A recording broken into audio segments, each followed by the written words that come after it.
Buenas noches.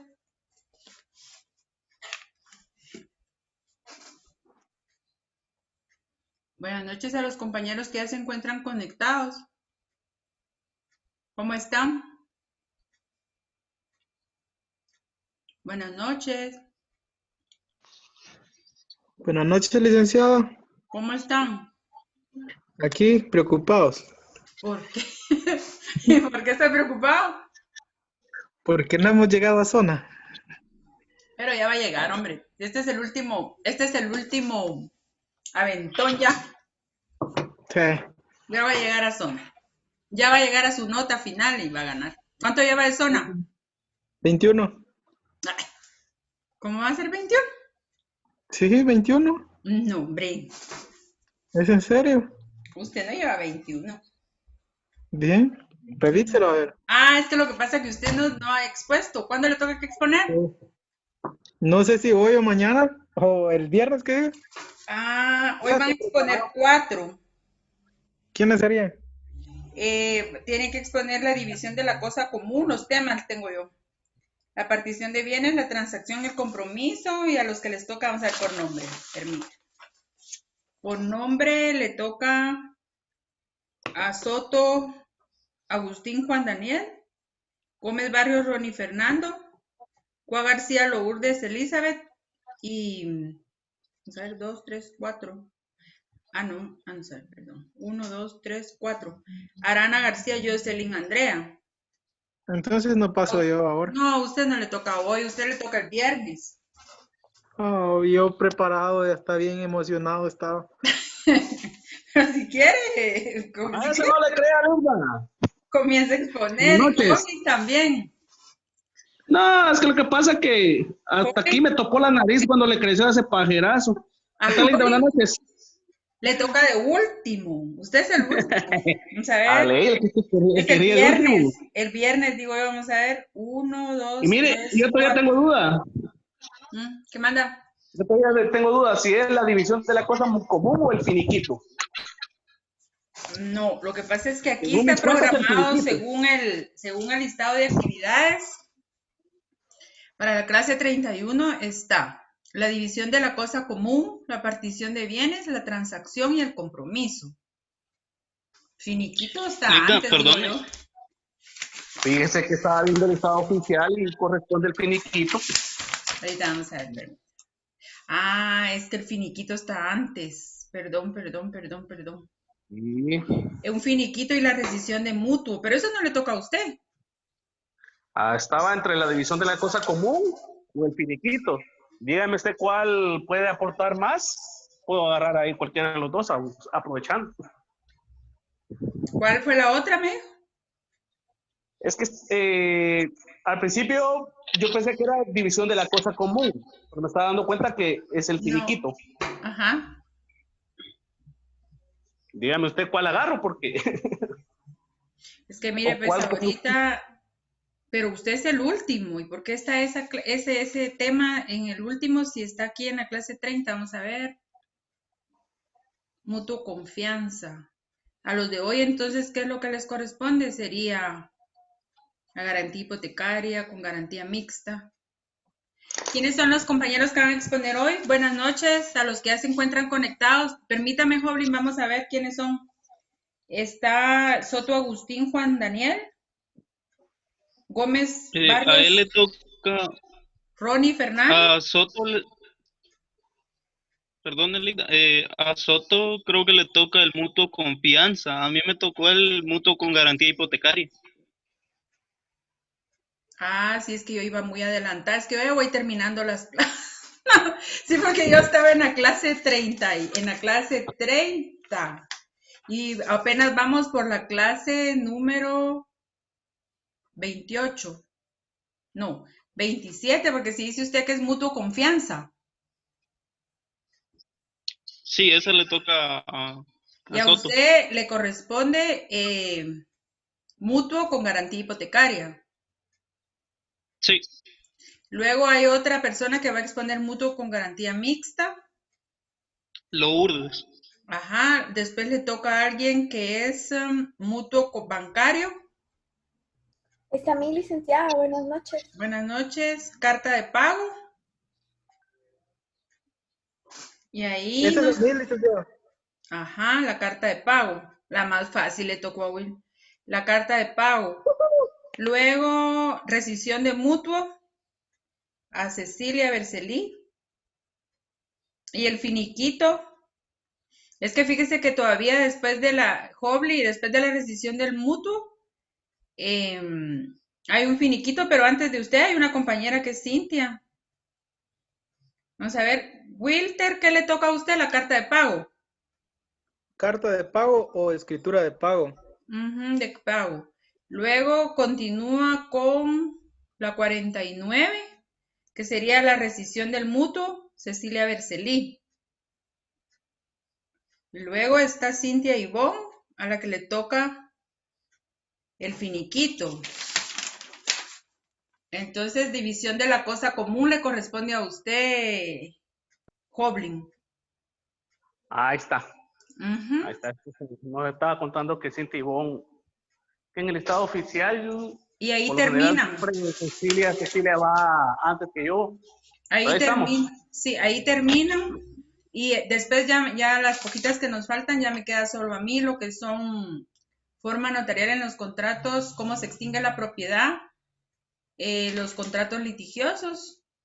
Ahorita todavía vamos en la forma notarial de los contratos de cumplimiento real, de derechos reales. Entonces vamos a exponer un poquito, vamos a ver si ya vemos varios conectados. Voy a tratar la manera de compartir mi pantalla, vamos a ver. Ahí estamos. Vamos a compartir un poquito. Buenas noches, el día de hoy nos encontramos reunidos el día lunes 12 de octubre del 2020, dando inicio a la clase correspondiente a Derecho Notarial 4 del 10º semestre en el Centro Universitario de Suroriente con Surori. Ya me confundí aquí. Nos encontramos reunidos para dar la forma notarial en los contratos de cómo se extingue la propiedad. Ese es el tema del que voy a hablar un poquito antes de que sus compañeros se expongan. Para comprender un poquito mejor la clase del día de hoy, estoy compartiendo con ustedes una diapositiva en la cual vamos a hablar acerca de lo que es de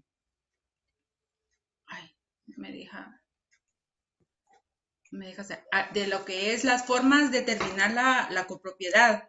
Entonces, antes de entrar a hablar de las formas de determinar la copropiedad, a mí me gustaría abordar el tema en relación a lo que qué es la copropiedad.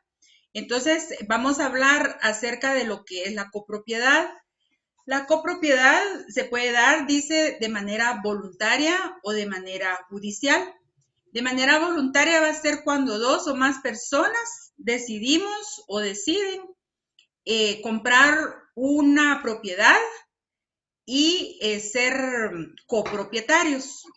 Es decir, sin antes dividirla. Se va a encontrar esa propiedad proindivisa.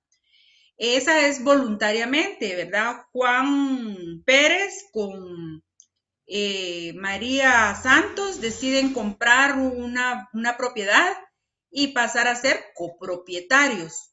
En ese sentido es cuando se da lo que es la copropiedad en forma voluntaria, porque deciden voluntariamente comprar un bien. Ahora bien, también puede ser en forma judicial. Podría ser cuando hablamos acerca de lo que es una herencia. Una herencia se recibe y se reciben a veces varias propiedades en herencia y es ahí cuando la copropiedad viene a ser forci voluntariamente porque la persona que está dejándonos la herencia no la deja en esa forma, a varios herederos le deja un solo bien y entonces pasamos a ser copropietarios. En ese sentido, podemos hablar de cómo se va a terminar esa copropiedad. Primer punto, número 1, voluntariamente otra vez. Cuando los que decidimos comprar una propiedad y ser copropietarios de 2 a más, voluntariamente otra vez decidimos partirla y decidimos dividirla, porque esa propiedad que compramos está proindivisa, no está dividida. ¿Cómo la podemos dividir? La vamos a poder dividir ya sea en forma voluntaria, nos presentamos a la oficina de un notario o de una notaria, a la oficina de uno de ustedes, y solicitamos partir ese bien inmueble. En este caso, la división se realiza con la separación de diferentes fincas, si la propiedad lo permite. Si la propiedad no lo permitiere por el tamaño o porque realmente nosotros no nos ponemos de acuerdo y deja de ser voluntaria, pasa a ser judicial. Judicial es cuando nosotros necesitamos que alguien nos ayude para poder terminar esa copropiedad. Y es cuando acudimos a un juzgado de instancia civil mediante un juicio oral de partición de la cosa común para que sea el juez el que determine cómo se va a partir el bien. Si no se llegara a la conclusión de partir el bien, el juez va a ordenar que ese bien se saque a pública subasta o se venda para podernos dividir el dinero en virtud de que no se puede dividir. ¿Por qué no se va a poder dividir un bien?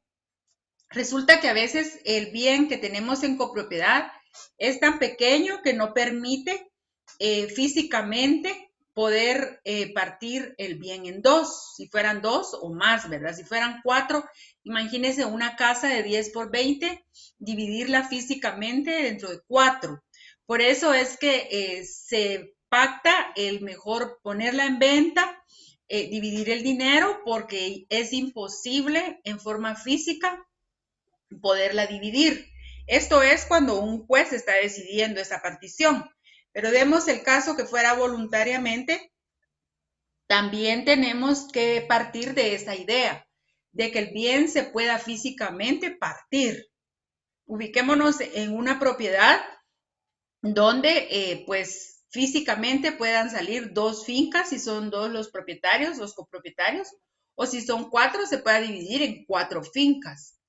Y recuérdense que hay terrenos donde hay que constituir servidumbres de paso en virtud de que van a haber fracciones de terreno que van a quedar adentro y fracciones de terreno que van a quedar al lado de la calle, ¿verdad? Por lado de la calle.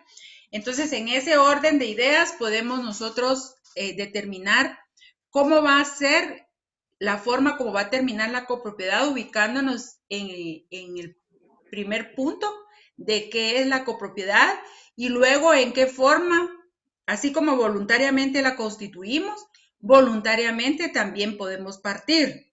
Si hay necesidad, pues entonces judicialmente podemos partir, solicitándole a un juez de instancia que sea él por medio de un juicio oral que se inicia de partición de la cosa común, así se llama el proceso, sea el juez el que determine cómo va a partir ese bien.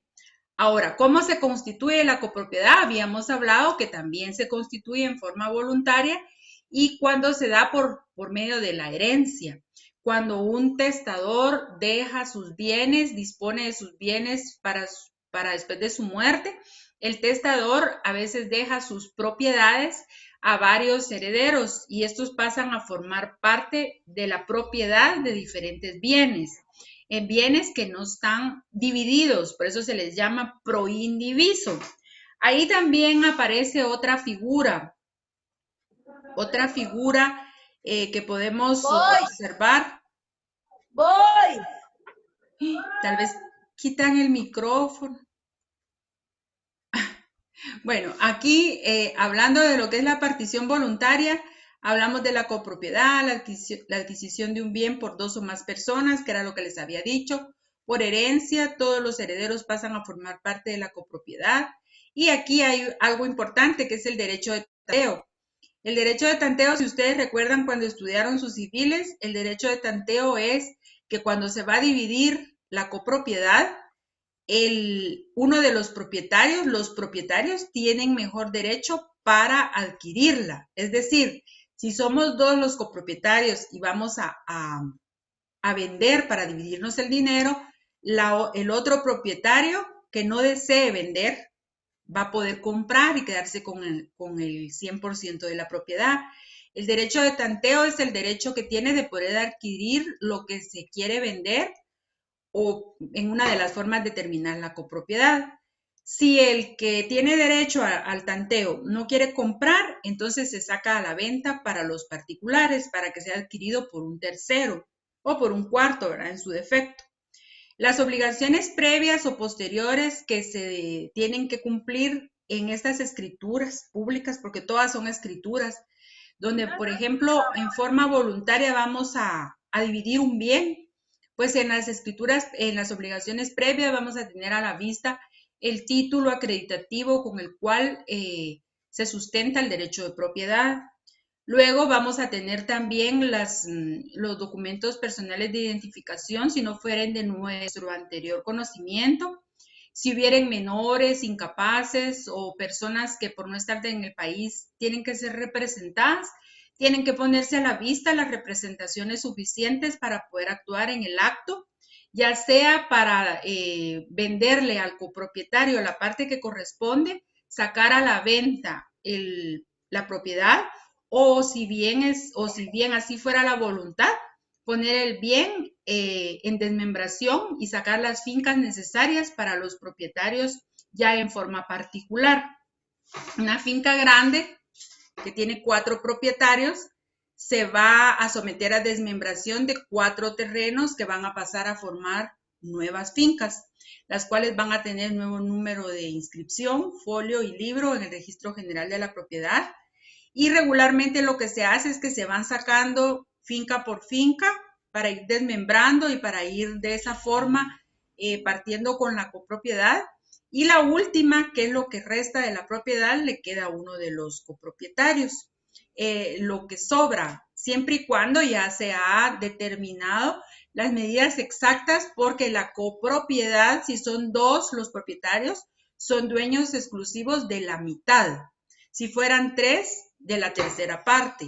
Si son 4, de la cuarta parte, pero con medidas exactas. Entonces, entre las obligaciones previas está tener la representación, si hubiera alguien que fuere representado.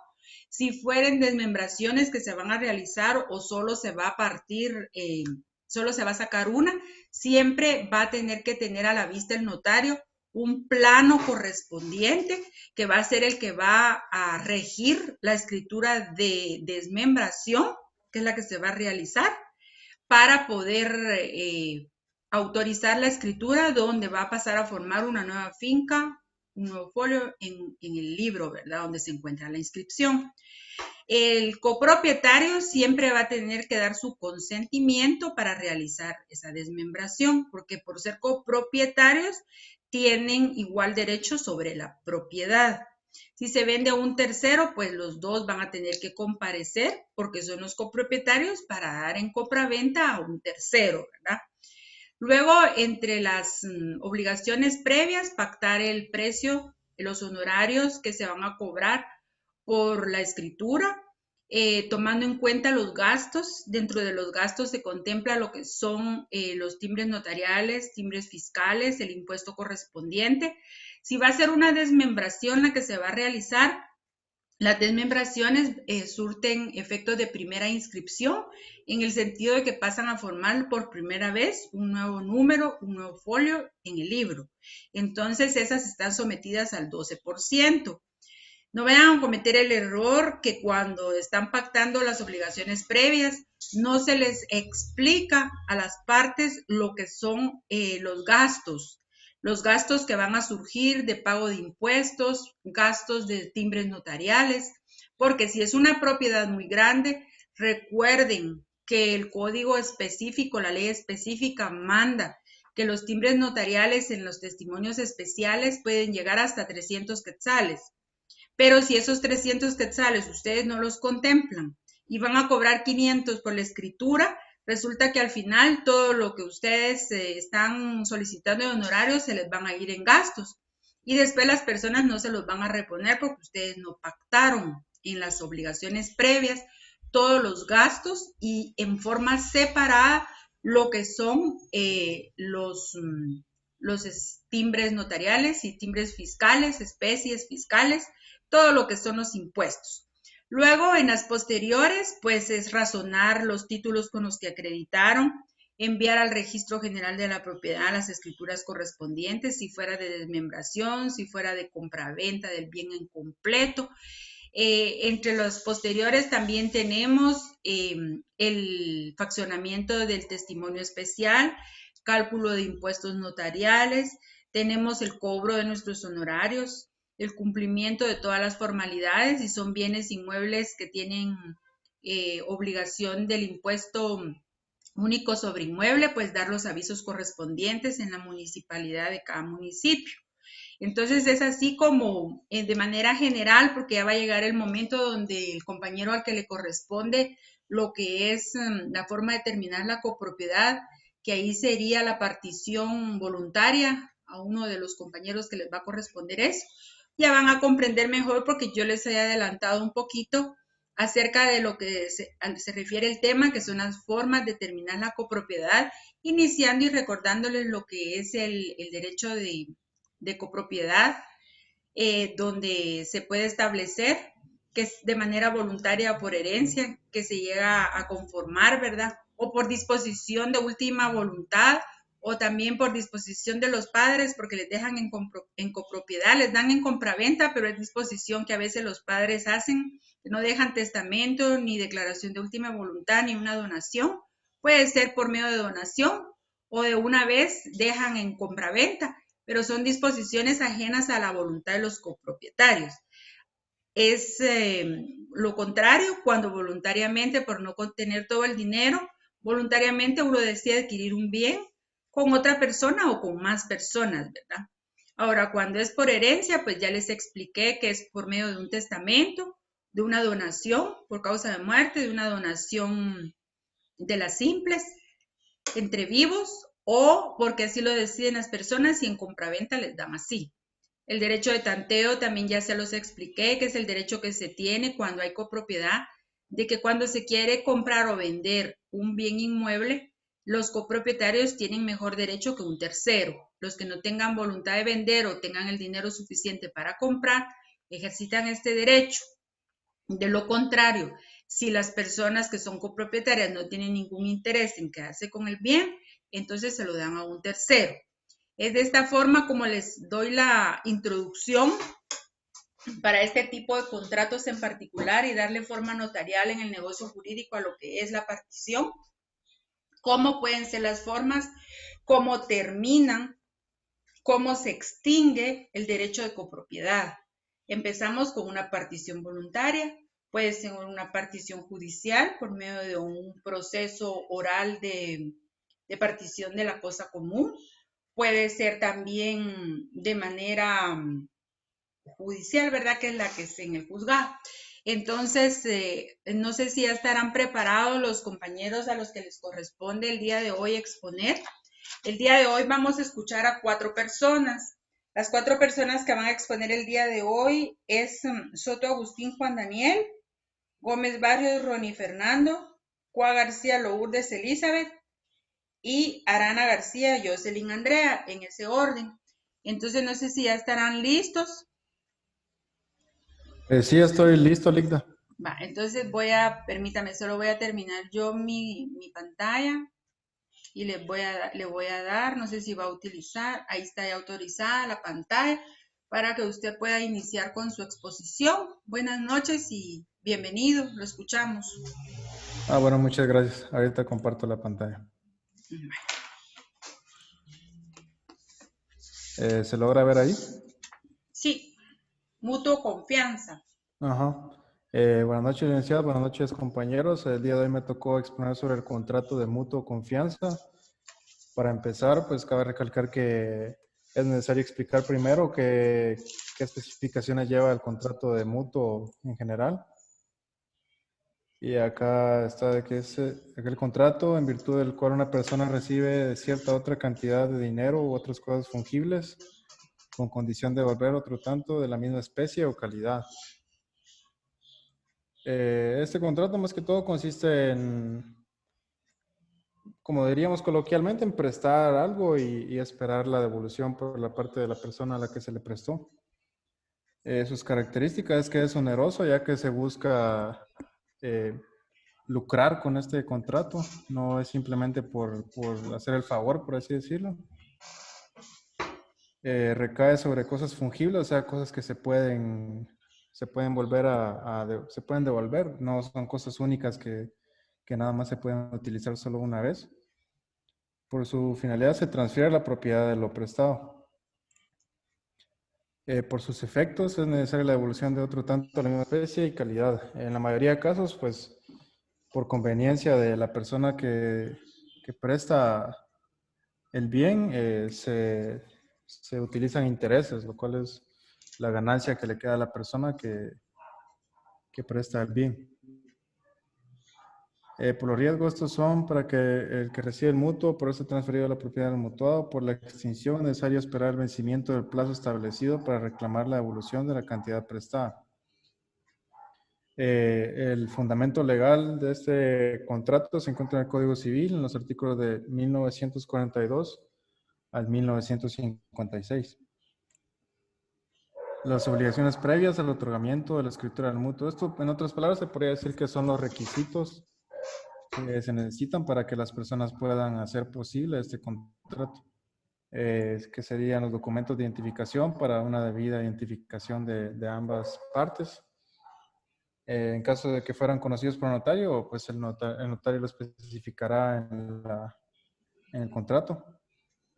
Los documentos que se acredita la representación que se ejercita sería en un caso de que alguien pues se presenta en el contrato en representación de otra persona. Tendría que presentar los documentos que acrediten esa representación que él se adjudica. El título de propiedad del bien que se da en garantía. En caso de que fuera algún bien que necesita un título de propiedad, puedes presentar el título para una correcta identificación del bien que se está dando en garantía. Las obligaciones posteriores, las cuales serían más o menos las mismas de los demás contratos, que es razonar los títulos o documentos que se tengan a la vista y cuyo contenido sufra modificación en virtud de la escritura autorizada. Testimonio especial al Archivo General de Protocolo dentro de los 25 días hábiles siguientes a la autorización de la escritura. Testimonio, primer testimonio, que ese se entrega solamente al acreedor. Y el impuesto, que está determinado en la ley de impuestos, es del 2 por millar del monto del contrato. Sería, digamos, por 1,000 quetzales que se estén prestando, serían 2 quetzales de impuesto para colocárselos. Y en el caso de que la cantidad fuera demasiado alta y el impuesto excediera la cantidad de 300 quetzales, hasta ahí queda. O sea, solo se puede llegar hasta la cantidad de 300 quetzales de impuesto. Y ya habiendo especificado bien qué es el contrato de mutuo, pues ya solo se le agrega lo que sería la variación, que es el contrato de mutuo confianza, que usualmente también es conocido como mutuo confiador, y en este comparece una tercera persona denominada fiador, la cual se responsabiliza en caso de que el mutuario deudor no cumpla con su obligación. Sería más o menos casi como una hipoteca, solo que en este caso, en vez de dejar un bien inmueble en garantía por caso de incumplimiento de la obligación, se deja a una persona a la cual se responsabiliza por el incumplimiento. Y acá tengo el acta que redacté del contrato. A ver si puedo leerla ya. Antes de que prosiga, voy a aclarar algo. Este tipo de contratos, así claramente, se utiliza para las personas que se dedican a prestar dinero, los llamados prestamistas. Entonces, el prestamista da dinero a cambio de que la persona que lo está prestando, que lo está adquiriendo el dinero, deje a cambio, como decía el compañero, no un bien inmueble que sería una hipoteca, sino que aquí está garantizando el pago con una persona que si él no lo hace, te responsabiliza, pero siempre esa persona tiene que poner su respaldo, que en este caso podría ser un empleo en determinado lugar, un empleo público, porque después los prestamistas ejecutan y se solicita el embargo sobre ese salario para poder cubrir el monto del dinero que se ha prestado. En este caso no es hipoteca, no es otro bien, sino que es confianza, el fiador.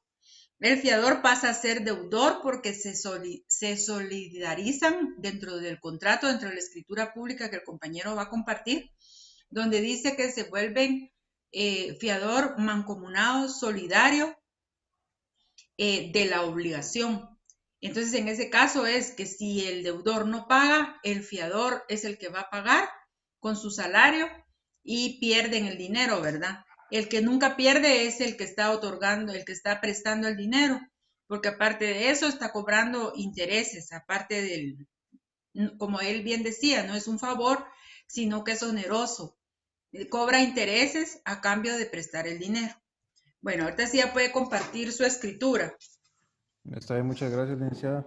La escritura, que es un caso hipotético de una escritura que se hace de contrato de fianza, es esta.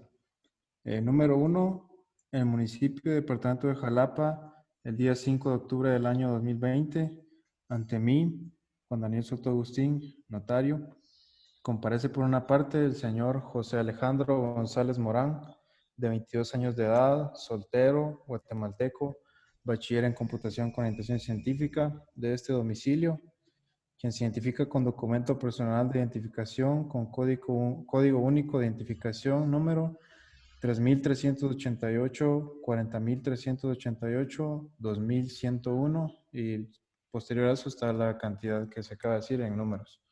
Extendido por el Registro Nacional de las Personas de la República de Guatemala, RENAP, a quien en el transcurso del presente instrumento podrá denominarse la parte acreedora.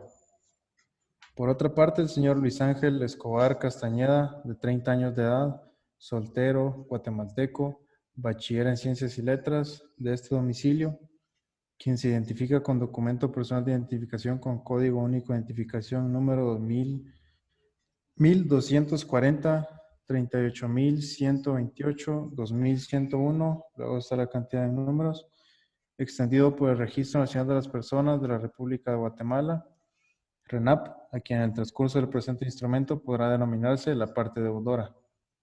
Y por otra parte, el señor Diego Eduardo Valenzuela López, de 21 años de edad, soltero, guatemalteco, agricultor de este domicilio, quien se identifica con documento personal de identificación con código único de identificación número 2240, 39.128, 2.101. Luego otra vez está la cantidad de números. Extendido por el Registro Nacional de las Personas de la República de Guatemala, RENAP, a quien en el transcurso del presente instrumento podrá denominarse el fiador. Los comparecientes me aseguran ser de los datos de identificación anotados y hallarse en el libre ejercicio de sus derechos civiles y que por el presente instrumento celebran contrato de mutuo con garantía fiduciaria de conformidad con las siguientes cláusulas. Primera, expresa la parte acreedora que por el presente contrato entrega a la parte deudora la cantidad de 100,000 quetzales exactos en concepto de mutuo, el cual será cancelado de conformidad con las estipulaciones contenidas en el presente instrumento. Segunda, manifiesta la parte deudora que tiene recibida a su entera satisfacción la cantidad de dinero indicada en la cláusula anterior y que se declara liso y ya no deudor de la parte acreedora por la cantidad indicada. Suma de dinero que pagará de conformidad con las siguientes estipulaciones. Inciso A, plazo. El plazo para el pago de la cantidad mutuada de 10 meses, plazo computado a partir de la presente fecha. Inciso B, intereses. La cantidad mutuada por voluntad expresa de las partes devengará una tasa de interés variable sobre saldos del 25% anual. Inciso C, forma de pago. Los intereses serán pagados en forma mensual, pagos que deberá hacer la parte deudora sin necesidad de cobro o requerimiento alguno. La falta de pago de una sola mensualidad de los intereses pactados dará derecho a la parte acreedora a dar por terminado en forma anticipada el plazo del contrato. El pago de capital se realizará al vencimiento del plazo, pudiendo hacer amortizaciones dentro del plazo establecido.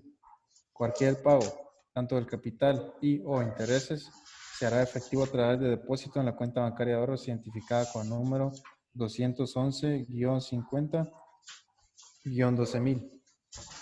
Luego está la cantidad en números del Banco de Desarrollo Rural, Banrural, Sociedad Anónima, de la cual es titular la parte acreedora. Tercera, garantía. Continúa expresando la parte deudora que, en garantía del capital mutuado, intereses pactados, gastos y cosas procesales, constituye garantía fiduciaria por parte del fiador y que se compromete de manera solidaria a cancelar el total del préstamo o el saldo en su caso, de conformidad con las leyes que rigen el presente contrato. Cláusula cuarta. Aceptación de la garantía. El fiador acepta y se obliga solidariamente con la parte deudora, comprometiéndose a cancelar la deuda en caso de incumplimiento de la parte deudora. Los comparecientes expresan que aceptan los términos relacionados al contenido del presente contrato. Quinta, exponen los otorgantes que aceptan expresamente la garantía fiduciaria constituida sobre el inmueble identificado. Asimismo, aceptan expresamente el contenido del presente contrato en los términos relacionados. Yo, el notario, doy fe, inciso A, que todo lo escrito me fue expuesto y de su contenido. Inciso B, que tuve a la vista los documentos personales de identificación relacionados. Inciso C, que advertí a los otorgantes sobre los efectos legales del presente instrumento, así como de las obligaciones derivadas del mismo. Inciso D, leo lo escrito a los otorgantes, quienes bien enterados de su contenido, objeto, validez y demás efectos legales, lo ratifican, aceptan y firman juntamente con el notario que autoriza. Posteriormente están abajo los lugares para que las partes pongan sus firmas y ya más abajo la firma y sella del notario. Y Ahí esa sería termina. la escritura, ajá, y termina. Yo le pregunto, ¿tiene el documento para poderlo compartir con sus compañeros? Sí, por el grupo de notariado lo puedo Sí, compartir. es que lo tiene que compartir con ellos al terminar su exposición. Ah, sí, yo lo comparto al terminar. Bueno, entonces se da por terminada la exposición del compañero Soto Agustín Juan Daniel en relación a lo que es el contrato de mutuo con confianza. Buenas noches. Buenas noches. ¿Quién? Fíjese que yo tengo una duda. Sí, diga. Mire, fíjese que yo quiero saber qué aspectos se califican en la exposición y en nuestra escritura. En su exposición, ¿Qué aspectos califican? los aspectos que yo califico es la presentación. Son 4, mire, pues yo lo dividí en 20 y 20. Los primeros 4 de la exposición, el primero es la presentación, que ya sea diapositivas. El segundo punto que yo califico es el desenvolvimiento de la persona, porque hay quienes solo se dedican a leer las diapositivas y ese no es el objetivo. El objetivo es de que ustedes con sus palabras o con palabras técnicas les expliquen a sus compañeros en qué se versa el tema que tienen para exponer. Luego, aparte de eso, la puntualidad es otro de los puntos que califico, en virtud de que ha habido compañeros que el día que les corresponde exponer, han andado de viaje, mandan la exposición o han estado pasando por alguna enfermedad, han enviado las diapositivas o en formas inapropiadas, quieren como pasar el momento de la exposición y no participan en forma directa. Entonces la puntualidad se refiere a eso, porque no se refiere solo a que usted salga del paso, sino que tiene que estar en el horario. Supóngase que no me dé tiempo porque la exposición de alguien se extiende porque hay participación o porque yo intervengo y lo vuelvo más largo. Entonces, en ese punto, aunque si a usted le correspondía exponer el día para el cual está programado, pues yo lo dejo para el día que sigue. Pero usted tiene que estar preparada. porque el día que yo les pido que expongan, hubo quienes ya pasaron ese momento y todos sus compañeros han sido testigos que no lo han hecho en forma correcta. Aparte de eso, también yo califico el interés que veo que ponen en la exposición en el sentido de darle la formalidad necesaria a la par de la puntualidad. Bueno, esos serían los primeros 20 puntos. Los otros 20 puntos yo los divido en relación al instrumento público. El instrumento público lo tienen que poner a la vista. La mayoría de sus compañeros han compartido lo que es la pantalla. Se han esforzado en utilizar la configuración necesaria para poder plasmar el instrumento público dentro de la hoja de papel sellado especial de protocolo. Hacen las firmas, usan las palabras ante mí. Dentro del instrumento público yo califico todos los puntos del artículo 29, 31, 32 y 42 del Código de Notariado. Las exigencias y las cosas que son las esenciales, ¿verdad? O especiales según sea el contrato. ¿Qué otra cosa se puede exponer en la parte del instrumento público? Ponerlo a la vista, que llene todos los requisitos. La escritura la divido en 3 partes. La introducción, el cuerpo, que son las cláusulas específicas de cada contrato, y el cierre, porque hay alumnos que ya están en este punto donde están a pocas clases de cerrar su carrera en el 10º semestre y no son capaces de poder faccionar una introducción satisfactoria. No siguen instrucciones.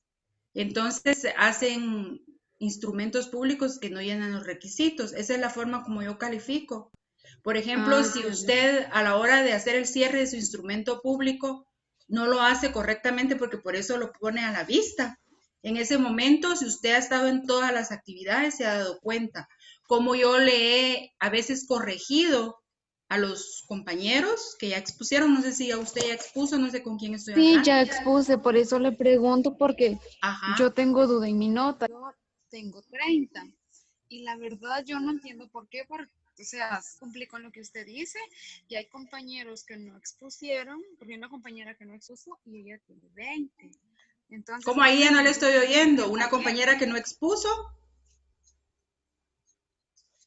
No le oigo. Y tiene 20. ¿Quién es la que no expuso? Es que una, no sé si está aquí una compañera, se llama Jacqueline, creo. ¿Jacqueline qué? Jacqueline Yesenia, creo que. Jacqueline Yesenia, creo que se llama. Ella no expuso. En sí, ella no expuso. Yo recuerdo que ella no expuso. ¿Y por qué no expuso ella, Jacqueline Yesenia? ¿Qué apellido será? Creo que es Aquino, no sé. Creo que no pudo compartir la pantalla y ya no expuso y usted le dijo que mandara solo los documentos al grupo. Ah, sí, ella es Aquino, pero no la encuentro ahorita en la lista. ¿Con quién estoy hablando? Jacqueline Yesenia, Con es Silvia ella. Cantor. Jacqueline Sí. Yesenia. ¿Y usted es Cantor? ¿Qué apellido tiene usted? Cantor, pero no sé en qué fallé en mi exposición y en mi escritura. Si quiere, lo que podemos hacer es que podemos ver el video, porque todas estas clases se quedan grabadas. Entonces, yo puedo Sí, revisar está su exposición y ahí le puedo ir diciendo qué fue lo que a mí no me pareció de su exposición o de su instrumento público, porque en ese momento muy yo bien.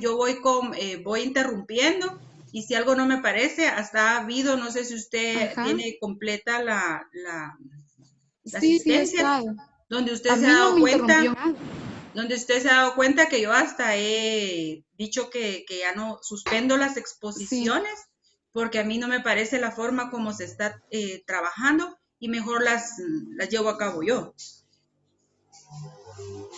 Ajá, sí, es cierto. Pero a mí no me corrigió en nada, no me dijo está malo o algo. Por eso tengo duda. Sería cuestión de que usted me diga la fecha y vamos a buscar el video y lo vemos juntas para ver dónde están sus fallas y poder ver si se le puede revisar, ¿verdad? La exposición. Está bien. Gracias, Lick. Bueno, Buenas noches, Ligda. buenas noches. Le habla Walter de Roscal. Ah, sí. Fíjese que yo comparto un poco lo de la compañera. Yo casi no, bueno, en mi instrumento a lo mejor fallé, pero sí en mi exposición considero que no. Pero sí, ya revisando y ya viendo algunas notas, porque yo creo que yo le escribí en privado para preguntarle sobre mi exposición. Entonces, a mí se me había quedado duda en qué aspectos había tomado, porque como dice la compañera, hay quienes solo compartieron imagen y hubo un compañero que además de eso escribió que si nosotros necesitábamos la escritura, que nosotros la sacáramos del libro y que la transcribiéramos.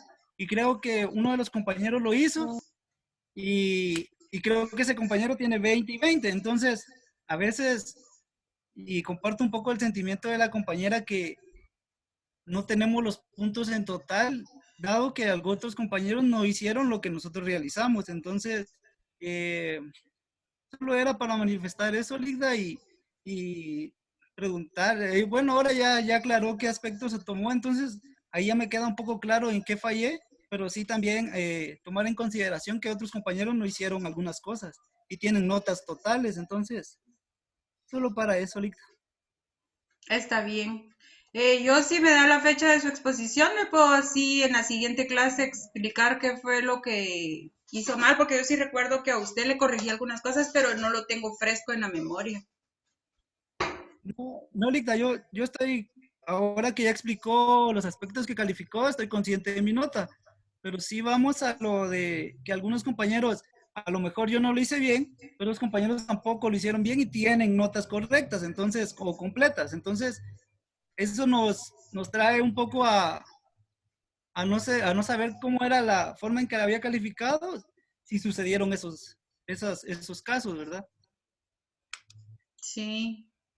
Sí, si usted está con esa inquietud, solo que me dijera la fecha exacta que usted expuso para buscar en todos los videos, porque yo sí tengo la grabación de todititas mis clases, porque esto lo va automáticamente grabando. Precisamente para estos puntos, ¿verdad? Que es donde si usted tiene duda, yo puedo volverle a poner el video de la clase de ese día y podemos verlo. Y ahí le podría ir revisando, ¿verdad? Y explicándole para que usted quede satisfecho. Está bien, Ligda. Ajá, para Gracias. servirle. Gracias, Ligda. Bueno, Bueno, vamos a entonces, continuar. ¿No hay alguna otra intervención? con su permiso, Ligda, voy a dejar de compartir la pantalla. Ah, sí, gracias. Ah.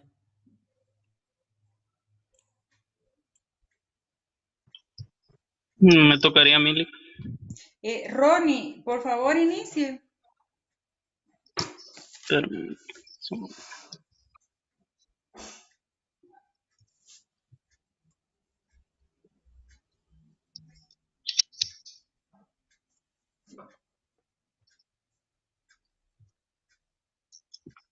Buenas noches a cada uno de ustedes, compañeros, a usted también, licenciada. A mí me tocó hablar sobre lo que es el mutuo con garantía hipotecaria. Yo lo dividí más que todo en tres características esenciales en las que me quiero centrar en esta exposición, que es la definición que yo formé al consultar el Código Civil en cuanto a qué es el mutuo y qué es la hipoteca, y así definir qué es el mutuo con garantía hipotecaria. Pues, posterior a esto, hablaré un poco sobre los elementos personales, reales y formales que posee este tipo de contratos. Y de último, las obligaciones anteriores y posteriores. En cuanto al mutuo, en el Código Civil nos encontramos en el artículo 1942, que por el contrato de mutuo una persona entrega a otra dinero u otras cosas fungibles con el cargo de que se devuelvan igual cantidad de la misma especie y calidad. Aquí es muy importante que el código regula tanto dinero como cosas fungibles, que usualmente, como mencionaba la licenciada, esto se da para los prestamistas, que este contrato tiene como principal objeto por costumbre el dinero. Sin embargo, se pueden usar cosas fungibles también para este contrato. Las cosas fungibles consisten en cualquier objeto que está restituir de manera fácil y simple. Ujú. En cuanto a la hipoteca, este es un derecho real, regulado en el artículo 822 del Código Civil, el cual tiene por objeto gravar un bien inmueble y de esta manera garantizar el cumplimiento de una obligación que contrae la persona que lo está grabando. Por lo que podemos deducir que el mutuo con garantía hipotecaria es el contrato que genera una obligación que consiste en restituir la misma calidad y especie de los bienes fungibles que fueren entregados por el mutuante al mutuario. Usualmente este consiste en dinero por medio y lo garantiza por medio del derecho real de hipoteca, que debe ser sobre el bien inmueble propiedad del obligado o el mutuario. Entonces pasamos a los elementos personales de estos. Como les mencionaba, está el mutuante y el mutuario. El mutuante, de manera sintetizada, es la persona que da el dinero o los bienes fungibles que tienen que ser restituidos. De igual manera, él recibe una retribución por estos bienes que da al mutuario, a lo que se le denomina intereses. El mutuario, sin embargo, es el sujeto que tiene la obligación de restituir los bienes que se le dan, ya sea dinero o cualquier otro bien fungible. En cuanto a esto, este contrato en particular tiene la característica que el mutuario también también grava un bien inmueble que tiene en su propiedad o es poseedor del mismo, para que de esta manera garantizar y dar una mayor seguridad al mutuante de que los bienes serán devueltos a cabalidad en el tiempo estipulado. Así nos encontramos con los elementos reales, que serían los bienes fungibles y el dinero. Aquí principalmente yo definí los bienes fungibles porque pienso de que serían los que dejarían un poquito de duda, ya que el dinero, pues de costumbre ya conocemos que nos referimos directamente a la moneda o a los billetes de uso nacional que se tienen en el país. En cuanto a los bienes fungibles, encontré que son los objetos que por su uso se pierden. Es decir, que se tienen que consumir en cuanto a estarle dando cierta utilidad. Sin embargo, son susceptibles de ser reemplazados por otros de igual o misma especie, calidad y cantidad, como bien lo podría ser un quintal de maíz, un quintal de frijol, o por ejemplo las llantas de un carro. Esos serían ejemplos de bienes fungibles. Después nos encontramos con los elementos formales del contrato. Este contrato en particular, que es el mutuo con garantía hipotecaria, tiene que ser realizado en escritura pública. Esto de conformidad con el artículo 1576 del Código Civil, el cual regula, nos dice de que todos los contratos que tienen por objetos bienes que deben ser inscritos o que se tiene que realizar alguna inscripción sobre estos bienes, tienen que ser realizados en escritura pública. Entonces, el mutuo con garantía hipotecaria tiene que ser realizado en escritura pública, no por ser un mutuo, sino por la hipoteca con la que se grava el bien inmueble que garantiza la obligación que genera el mutuo. En cuanto a las obligaciones anteriores, nos encontramos con pactar un horario, tener a la vista los documentos de identificación de los comparecientes o tener a la vista los documentos con los que se acredita cualquier representación con la que se pretenda realizar el contrato, y tener a la vista el documento con el que se acredita la propiedad o la posesión del bien inmueble que se grava. Con posterioridad, como obligaciones posteriores, encontramos que se extiende el primer testimonio, que ese es para las partes, que se le da a las partes, el testimonio especial que se debe mandar al Archivo General de Protocolos, se debe razonar el documento del inmueble, el documento que acredita la posesión o la propiedad del inmueble que se graba. Y en el caso de que, perdón, en este caso, por la hipoteca que se está constituyendo sobre el bien inmueble, se debe dar aviso al Registro General de la Propiedad sobre este.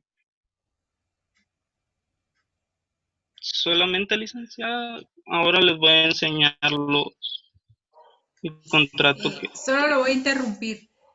Por ejemplo, el aviso no es en sí un aviso el que se da al Registro General de la Propiedad, sino que es una inscripción sobre derechos reales.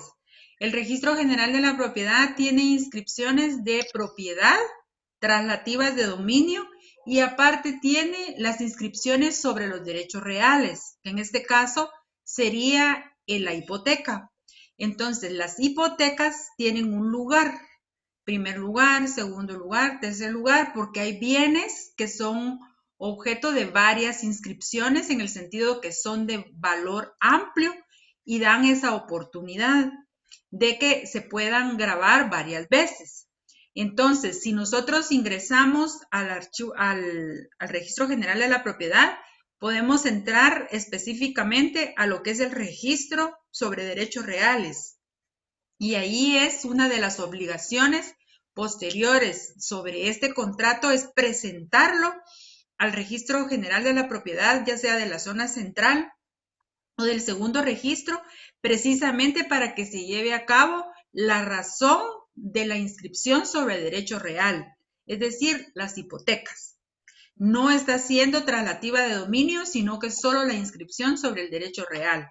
Por eso es que es obligatorio presentarla al registro, no es un simple aviso, sino que el testimonio va dirigido al registro, al particular quien tiene la obligación de presentarlo al registro. Pero el trámite lo hace usted como notario o usted como notaria, que es una de las obligaciones posteriores. Ya cuando se le entrega a la persona es porque ya se llevó a cabo el registro de esa hipoteca, el gravamen, ¿verdad? Es una anotación sobre derechos reales de hipoteca. Continúe, por favor.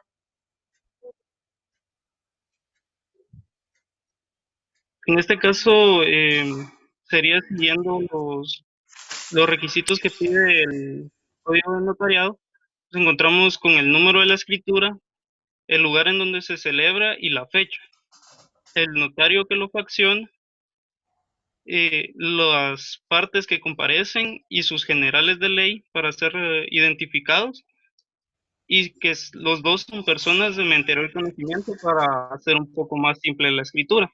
Si en un caso no fueran personas de mi anterior conocimiento, se deben reconocer con sus documentos personales de identificación, con el código único de identificación contenido en sus documentos personales de identificación. La denominación del contrato, y esta se divide si no estoy mal, en 5 cláusulas. La primera, que consiste en el mutuo, que es la cantidad que se está prestando, definir la cantidad que se está prestando, el plazo en el que se debe pagar. Estas son subdivisiones de esta primera cláusula, que sería el plazo que se debe pagar, la forma de pago, el lugar de pago y los intereses que ganará el dinero que se ha prestado. En la segunda consiste en identificar y desarrollar la garantía, que sería la hipoteca.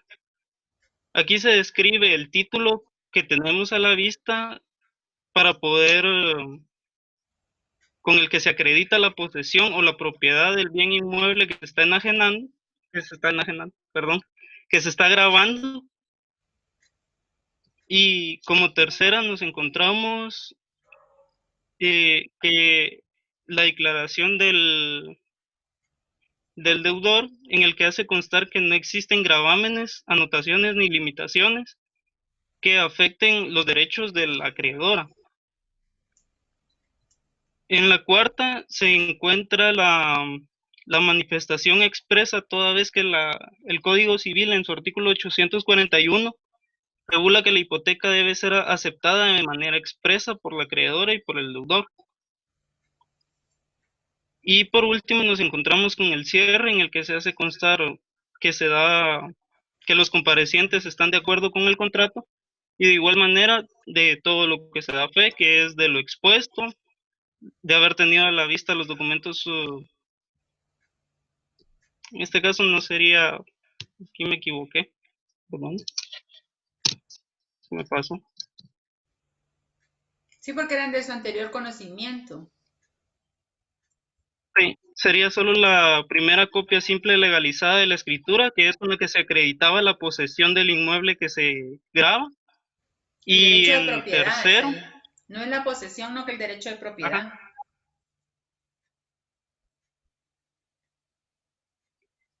y en el inciso C, que se les lee íntegramente lo escrito, y enterados del objeto, validez y efectos legales lo ratifican, aceptan y firman juntamente con el notario autorizante. Aquí se encuentran dónde estarían ubicadas las firmas del deudor, de la acreedora, ante mí, firma del notario y el sello del notario. Muy bien. Ahí damos por terminada la exposición del compañero Gómez Barro, Ronnie Fernando, en el sentido de abordar lo que es el mutuo con garantía hipotecaria. El día de hoy hemos escuchado el mutuo con garantía fiduciaria, que es el fiador, y ahorita que vamos el mutuo con garantía hipotecaria. No sé si se encuentra preparada para su exposición la compañera Cua García Lourdes Elizabeth. Sí, Ligda, buenas noches. Ya estoy Buenas preparada. noches. Vaya, pues inicie, por favor.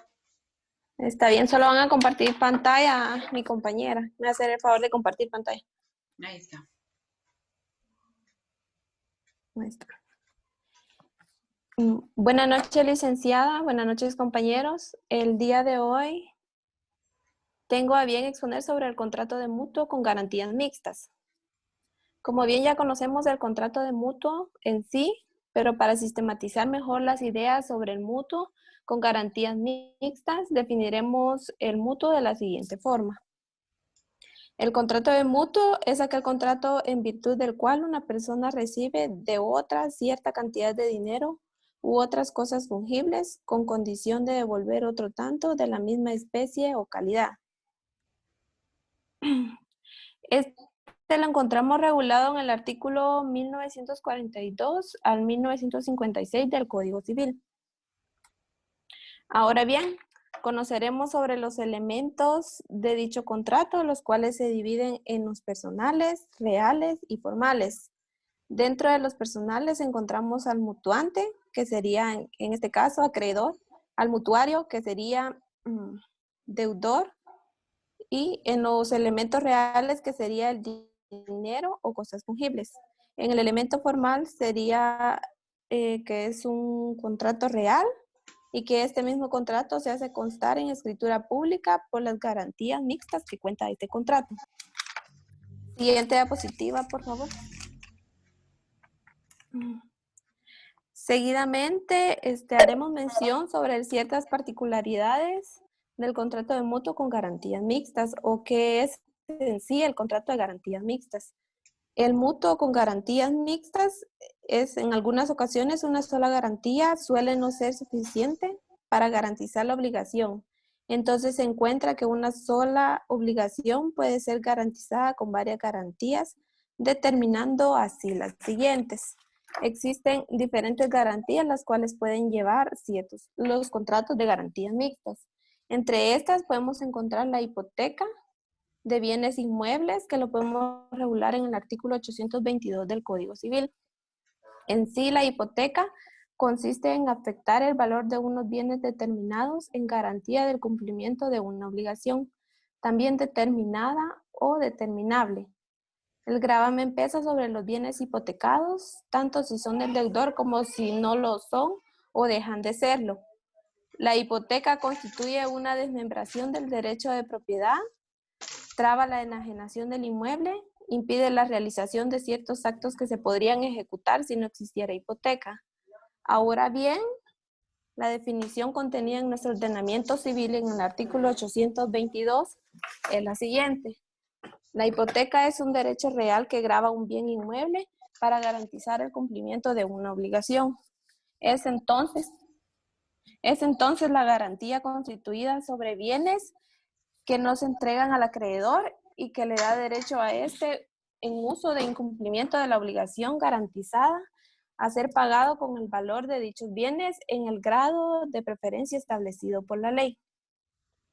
Asimismo, entre esas garantías encontramos la prenda regulada en el artículo 880 del Código Civil, definiéndolo de la siguiente manera, como un contrato real y bilateral perfecto, por virtud del cual el deudor o un tercero por él entrega al acreedor o a un tercero una determinada cosa mueble para garantizar el cumplimiento de una obligación, facultándole para retenerla en su poder en tanto la obligación no se cumpla y en caso de incumplimiento venderla y hacerse efectivo su crédito con el precio en venta de la misma.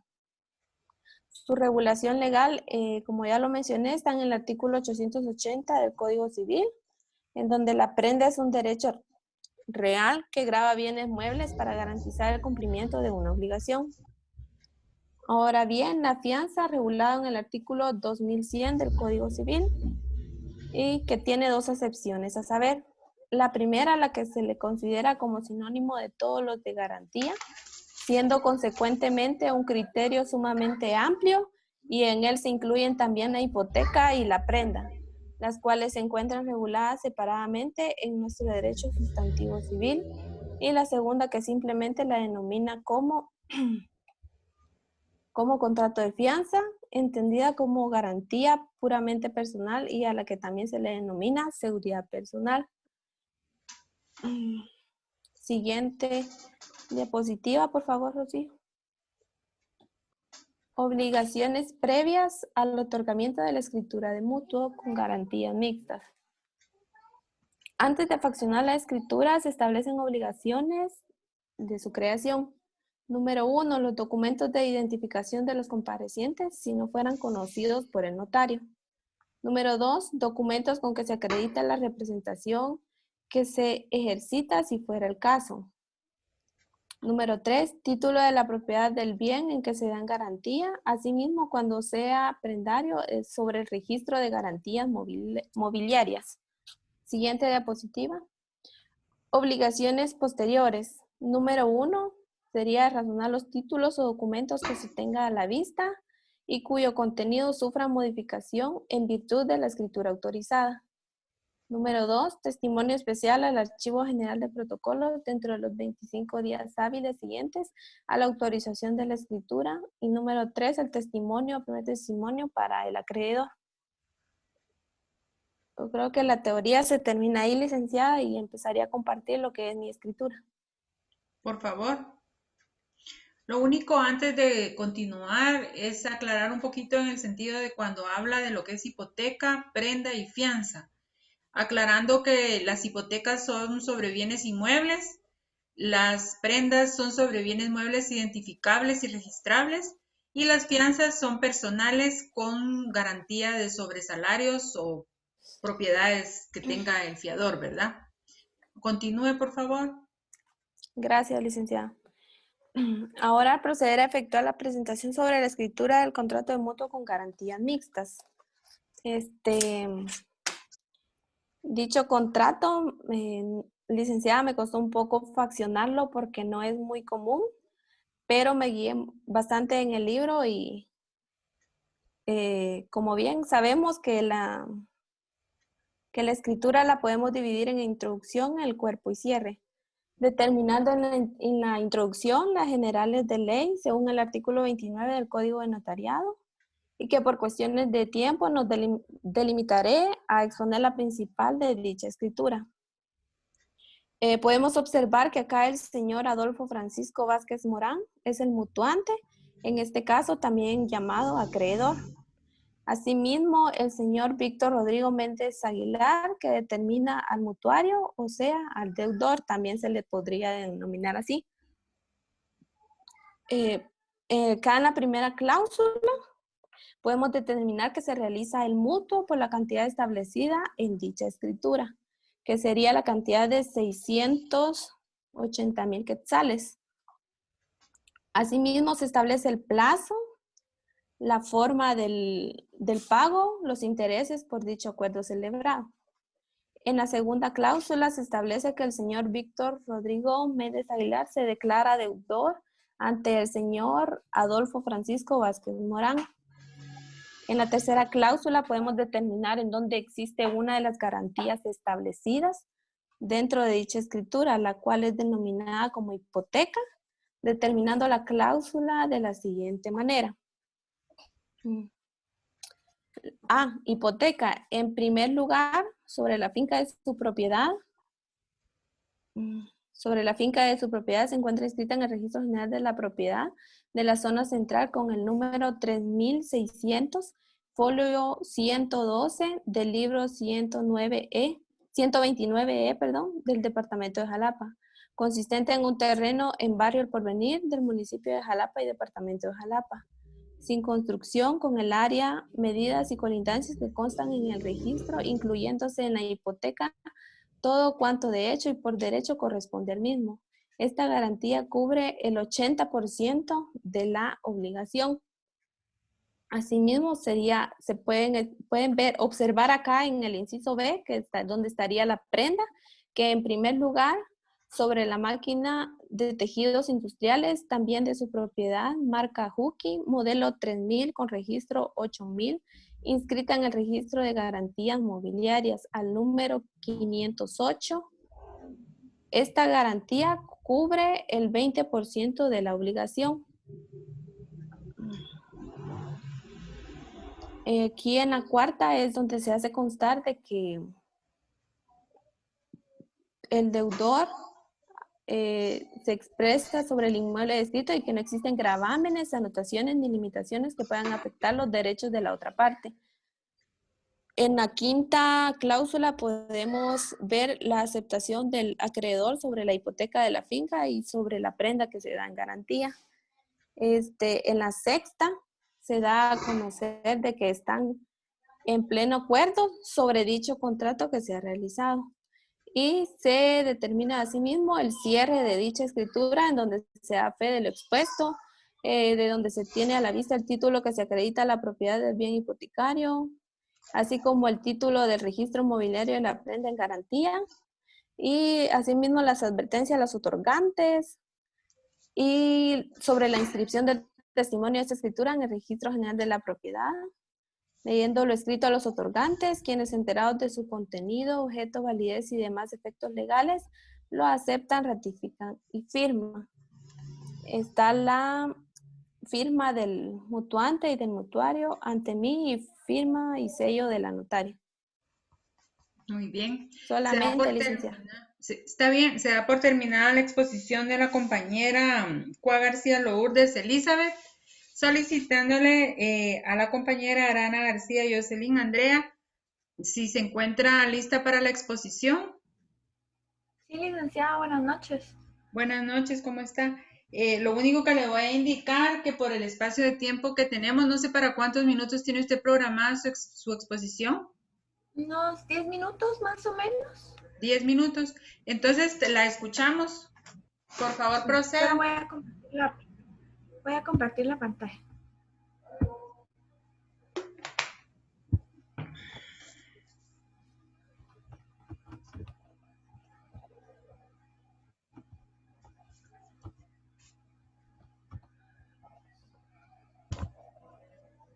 Bueno, buenas noches, licenciada y compañeros. Ay, qué bonita la presentación. Qué bonita su presentación. Gracias. Yo voy a hablarles un poco acerca del contrato de mutuo bancario. Bueno, el contrato de mutuo lo encontramos regulado del artículo 1942 al 1956 del Código Civil. El artículo 1942 del Código Civil establece que el contrato de mutuo es aquel contrato por el que una persona entrega a otra cierta cantidad de dinero u otras cosas fungibles con el cargo de que devuelva igual cantidad de la misma especie o calidad. Entre las características de este contrato encontramos que es principal, bilateral, oneroso, consensual y traslativo de dominio. Dentro de los elementos personales tenemos al mutuante o acreedor, que es el sujeto activo del contrato de un mutuo. En este caso, como es un mutuo bancario, le corresponde al banco, que es quien califica el crédito y después de cumplidas las condiciones y garantías, procede al desembolso del dinero ofrecido. Y por la otra parte tenemos al mutuario o deudor, que es la persona que se encarga de devolver la cosa dada en préstamo en igual especie o calidad. Dentro del elemento real, se puede establecer que solo pueden ser objeto del mutuo el dinero y las cosas fungibles, puesto que únicamente en ellas encontramos el efecto típico que este contrato produce. Y en el elemento formal, pues se establece que no existen formalidades especiales para la celebración de este contrato, excepto la que se refiere a la cuantía del préstamo, en cuyo caso se estarán las formalidades generales de la contratación, o sea, cuando el valor del contrato exceda de 300 quetzales, se debe constar por escrito. Bueno, considero que es necesario hacer hincapié en lo que son los intereses, pues una de las características de este contrato es que es oneroso o lucrativo, y un interés constituye el lucro obtenido a partir de un capital. Los intereses pueden ser convencionales o legales.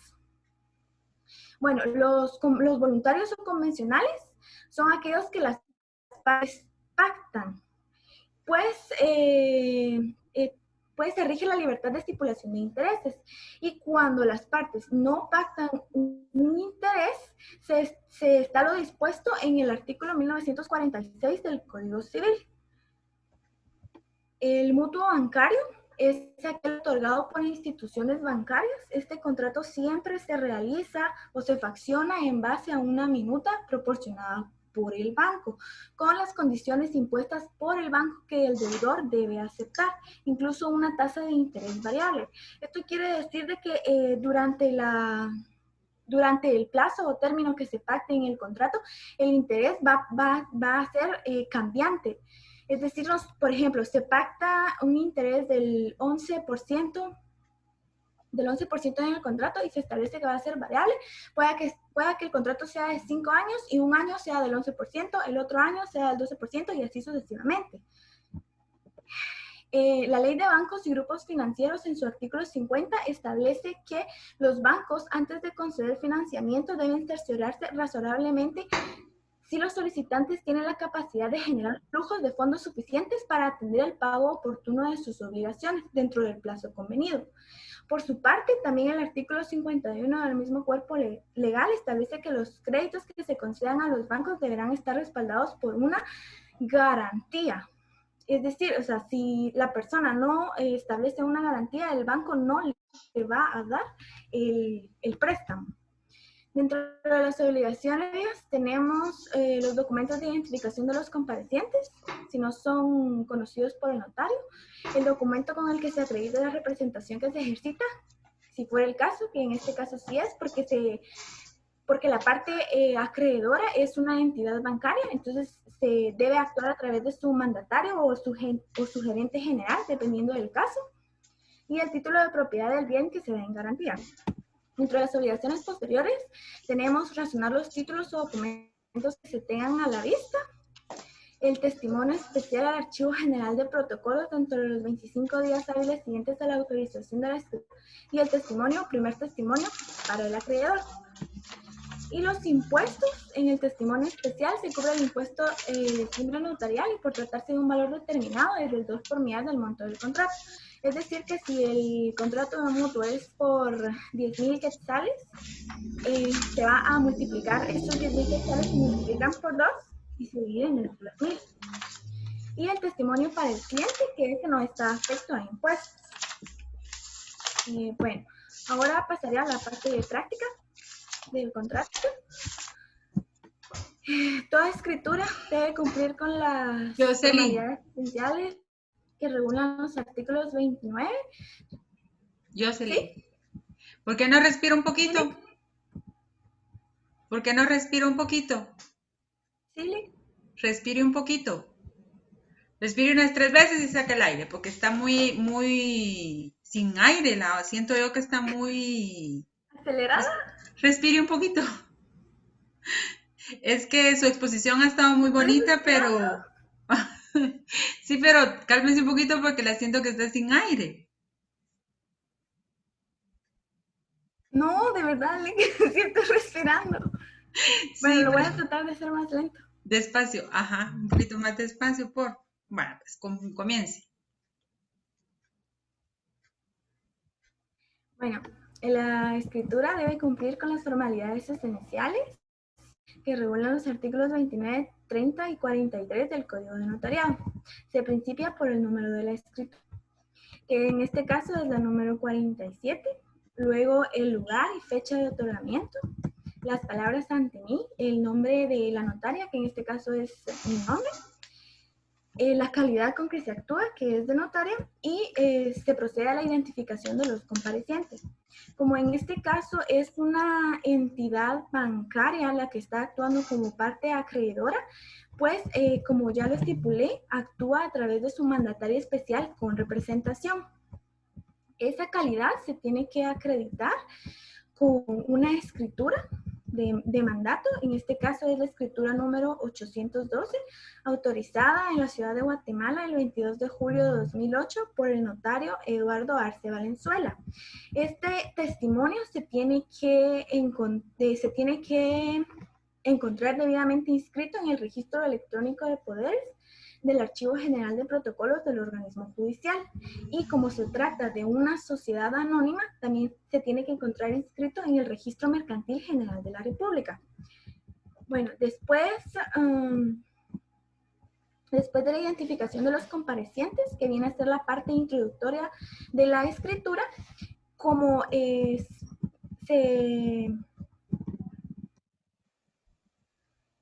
se actúa a través de una representación, el notario tiene que hacer constar que tuvo a la vista los documentos relacionados y que la representación que se ejercita es suficiente de conformidad con la ley y a su juicio.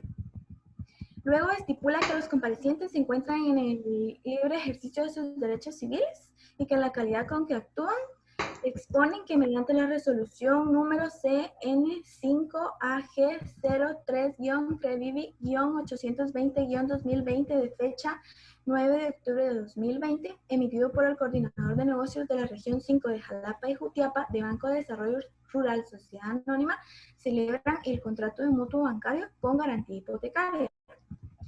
Bueno, ahí terminamos lo que es la parte introductoria y pasamos a lo que es el cuerpo de la escritura, que principia en la primera cláusula, que es en donde se establece que la señora Cintia Ivonne Alarcón Nájera, que es la mandataria especial de la entidad bancaria Banco de Desarrollo Rural Sociedad Anónima, da en calidad de mutuo la cantidad de 20,000 quetzales al señor Kevin Ariel Alejandro López Aragón, que vendría a ser la parte deudora.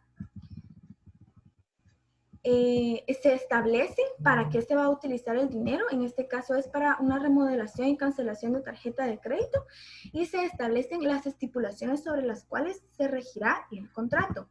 Por ejemplo, está el plazo, que será de 20 meses, contados a partir de la presente fecha, y también tiene la fecha de su finalización.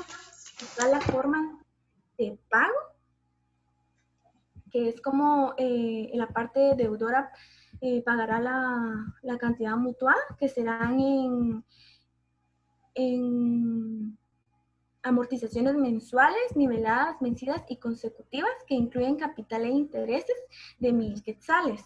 Y se establece como fecha de pago el primer día hábil de cada mes.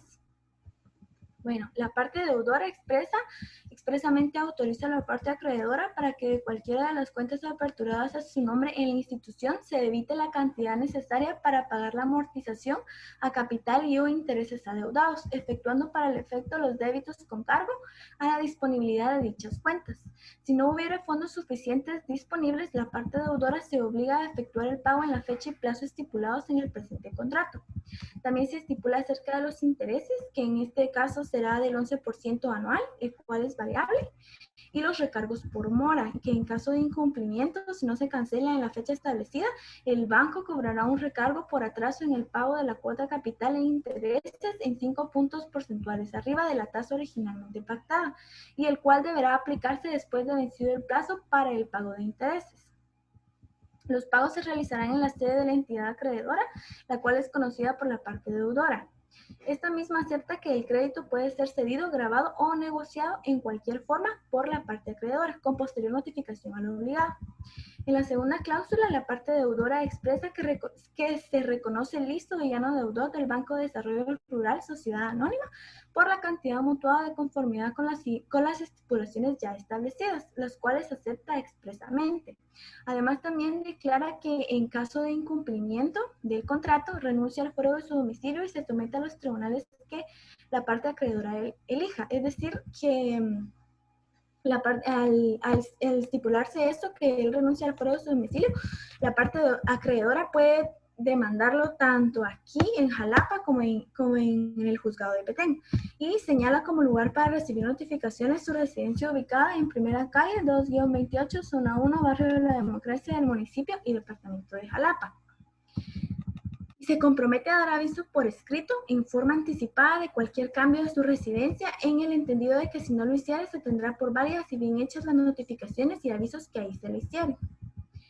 En la tercera cláusula tenemos la constitución de la hipoteca, y la parte deudora expresamente manifiesta que constituye una hipoteca a favor de la entidad acreedora sobre una finca de su propiedad que se encuentra debidamente inscrita en el Registro General de la Propiedad de la Zona Central, al número 400, folio 90 del libro 2E de Jalapa, cuya área, medidas, colindancias y demás particularidades constan en su respectiva inscripción de dominio, incluyéndose en la hipoteca todo cuanto derecho y por derecho le corresponden al mismo. En la cuarta, en la parte deudora hace constar que sobre el bien inmueble que constituye en hipoteca no existen gravámenes, anotaciones o limitaciones que puedan afectar los derechos de la parte acreedora, por lo que la infrescrita notaria le advierte de las responsabilidades en que incurra si lo declarado no fuera cierto. En la cláusula quinta se establece que la parte acreedora acepta expresamente la hipoteca sobre la finca que constituye a su favor. En la sexta, los otorgantes manifiestan su conformidad con el contenido de este contrato y lo aceptan expresamente. Aquí ya se inicia lo que es la parte conclusiva de la escritura, en donde el notario tiene que dar fe de todo lo expuesto, de haber tenido a la vista los documentos de identificación de los comparecientes, así como el título con el que se acredita la propiedad del bien inmueble sobre el cual se graba una hipoteca. Se advierte a los otorgantes sobre los efectos legales del contrato, así como de la obligación relativa a la inscripción del testimonio en la escritura, en el registro general de la propiedad respectivo. Se lee íntegramente lo escrito a los comparecientes, quienes, enterados de su contenido, objeto, validez y demás efectos legales, lo aceptan, ratifican y firman con la notaria autorizante. La firma es la parte acreedora, la parte deudora, las palabras ante mí y la firma de la notaria. Muy bien. Eso es todo, Lick. Muchas gracias, le quedó muy bonita su presentación. Es así como damos por terminada la clase del día de hoy, incitando a los compañeros que les corresponde la exposición para el día viernes. Vamos a escuchar a 2 nada más, y para el día lunes vamos a dejar a los otros 2. Motivándolos para que sigan adelante, ya que son las últimas clases que tenemos ya de esta forma, y para que todos se encuentren celebrando su cierre de pensum, ¿verdad? Felicitaciones a los expositores del día de hoy, quienes lo hicieron muy bien, especialmente a la jovencita, señorita Arana. Pasen feliz noche y muchas gracias por su atención. Saludos, Ligda. Feliz noche. Buenas noches. Buenas noches a todos. Buenas noches a todos.